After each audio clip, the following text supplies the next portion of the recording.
আপনের চেয়ে পর ভালো, পরের চেয়ে জঙ্গল ভালা। জঙ্গলে গেলে বান্দরে কয় তুই কোন হালা। মানে বাঙালি জাতির কপালে আসলে কবে আমরা পরিবর্তন দেখব? নতুন নতুন আশায় আমরা দেশ স্বাধীন করেছি।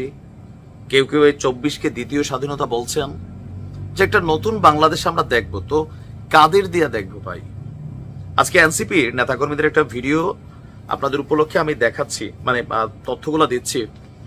আমরা যে ভিডিওটা শেয়ার করুন, এনসিপির যারা ঊর্ধ্বতন নেতারা আছেন তাদের সামনে নিয়ে যান। অবশ্য তাদের কথাবার্তাতে অনেকটা মারধর ভঙ্গির আচরণ, তো নেতাকর্মীরা তো এই লেভেলেই হবে। ঘটনার প্রেক্ষাপট দেখেন। মহাস্থানগড়, বগুড়ার মহাস্থানগড়ে এক ঘটনা ঘটিয়েছে।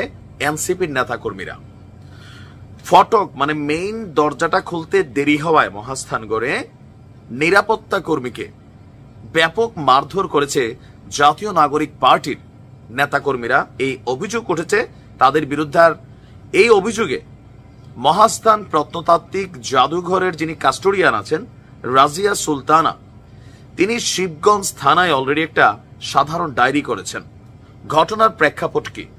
রাজিয়ার বক্তব্য, রমজান মাস উপলক্ষে মহাস্থান জাদুঘর এবং প্রত্নতত্ত্ব যে স্থল আছে জাহাজঘাটা খোলা রাখার সময়টা হচ্ছে সকাল 10টা থেকে বিকাল 4:30 পর্যন্ত।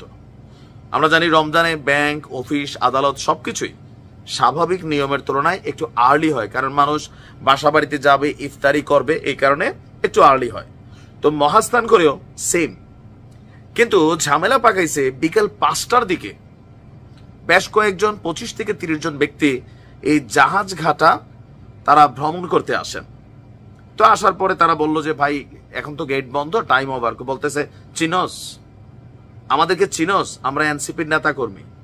ইভেন একটা পর্যায়ে একজন যখন ঝামেলা পাকাচ্ছিল তারা, তখন রাজিয়াকে ফোন করে সেখানে প্রবেশের অনুমতি চান। মহাস্থান জাদুঘর থেকে জাহাজঘাটা কিছুটা দূরে হওয়ায় চাবি নিয়ে যেতে 5 মিনিট দেরি হয়। তো বাট চাবি তিনি নিয়ে কেন যাবেন? ভয় পাচ্ছেন। দেখছেন, ভয় পায়। আমরা এমন বাংলাদেশি নেতারা তৈরি হচ্ছি যাদের কথা শুনলে মানুষ এখন ভয় পায়।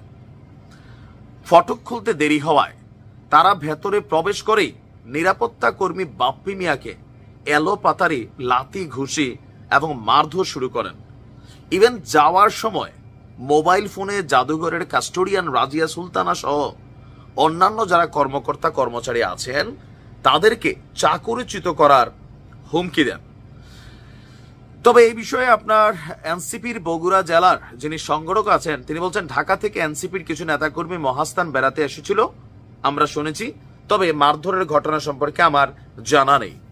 কিন্তু ওসি সাহেব বলছেন যে মহাস্থান জাদুঘরের কাস্টোডিয়ান থানায় একটা জিডি করেছেন, আমরা তদন্ত করে দেখছি কারা এই ঘটনা ঘটিয়েছেন।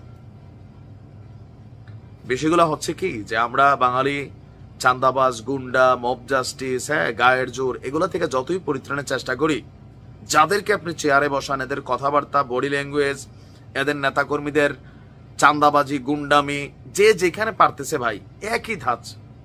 আমি আবার বলি, আপনি আদর্শ দিয়ে এই দেশে কিচ্ছু হবে না। কারণ একটা দলের যিনি প্রধান হন তিনি ভালো হন, তারপরে 2-3 জন ভালো থাকেন, কিন্তু একদম লোয়ার গ্রাউন্ডে রুট লেভেলে যারা থাকেন আপনি তাদেরকে কন্ট্রোল করাটা কঠিন। এখন এনসিপির এরা কোন লেভেলের নেতা ডাজন্ট ফ্যাক্ট, বাট নাম আসছে এনসিপির। আজকে এখানে যদি বিএনপির কোন নেতারা যাইতো, নাম হইতো বিএনপির।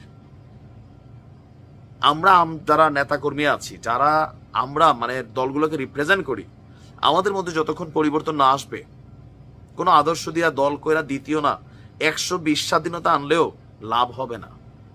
বাঁকালেন যা সোজা হই না আমরা। ভালো থাকুন।